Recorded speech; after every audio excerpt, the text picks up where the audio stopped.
Hello mga ka-RAMPAge! It's Joey again and welcome back to my channel. This time, we will be going for a trek chasing this unexplored waterfall still here in Camarines Sur. Before we proceed, shout out to Mark Angelo Morales and to John Brian Aringo.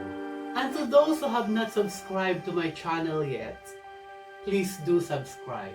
Just click the subscribe button and hit on the notification bell para lagi kayong updated sa mga video uploads ko. Like and share as well the video and feel free to leave down your comments. So tara, let's rampage!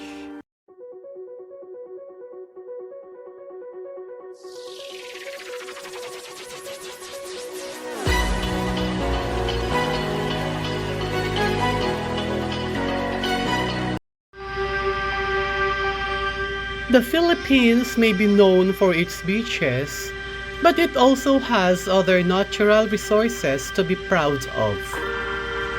The country boasts of numerous waterfalls, although a number of them are not yet popular or commercialized to the public, others still undiscovered and unnamed.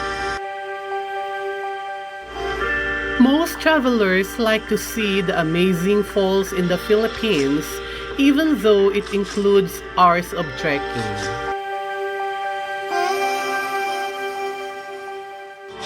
Camarines Sur is not only famous as the water sports capital of the Philippines, but is also a home to numerous waterfalls that became a favorite weekend destinations of both locals and city dwellers.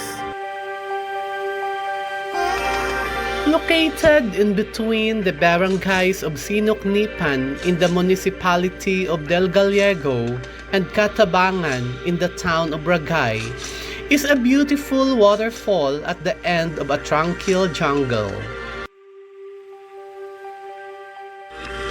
There are two ways to get there. You can trek through a vast land of coconuts and banana plantations and rice fields. Though I had never passed in this way, it is said to be the most accessible and easiest way. Another way which I am very familiar with is by a 15 to 20 minutes boat ride through the Catabangan River. After getting off the boat, a trek deep into the forest and grueling trail passing through a stream and hopping from rocks to rocks will lead you to this unnamed waterfall.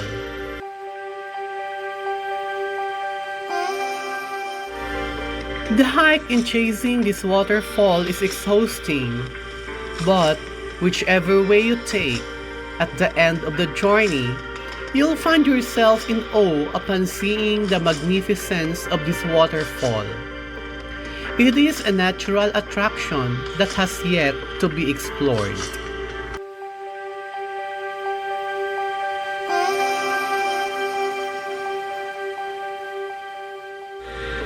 Tucked within a ravine, the waterfall is narrow with a few meters vertical drop that builds a beautiful curtain of water.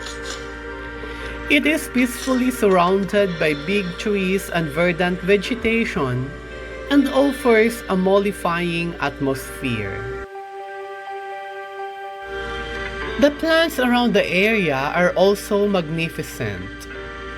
The white color of the water, the green shades of the surrounding trees and the blue skies makes every angle of any picture a perfect shot. You could also jump from the top of the falls since the base is deep enough. You can as well bring foodstuffs at your own convenience.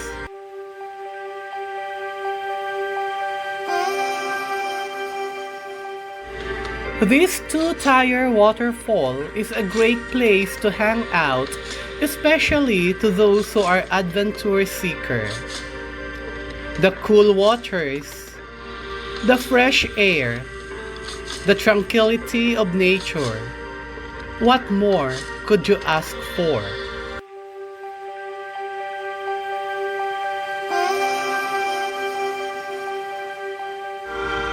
The falls can be too ferocious to accommodate people when the flow of water rises due to heavy rains. However, this is the time when you can witness its splendor.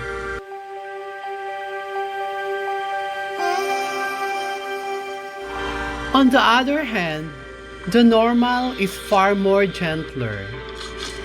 Its clear water cascades smoothly, enabling you to go where the water drops.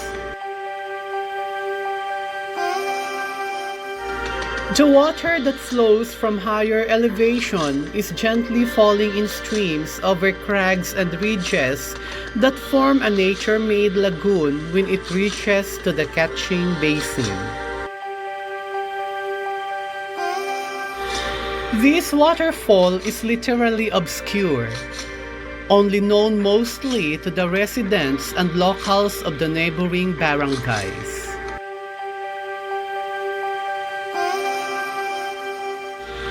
Though the falls is frequented by locals, this hidden attraction remains concealed to many and is rarely visited because of its unpopularity.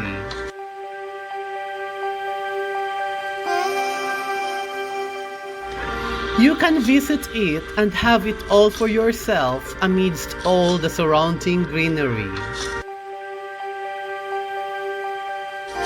I have been here for the 4th time and still, there were no signs of development, just a pure nature. But the waterfall has a strong potential as a tourist attraction in the province.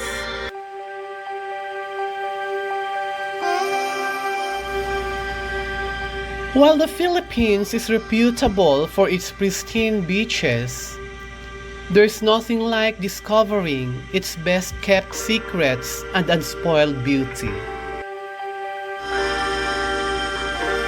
With over 7,000 fascinating islands, breathtaking waterfalls, diverse geography, palatable cuisine, and hospitable people, the Philippines is a paradise that travelers make sure to include in their bucket list.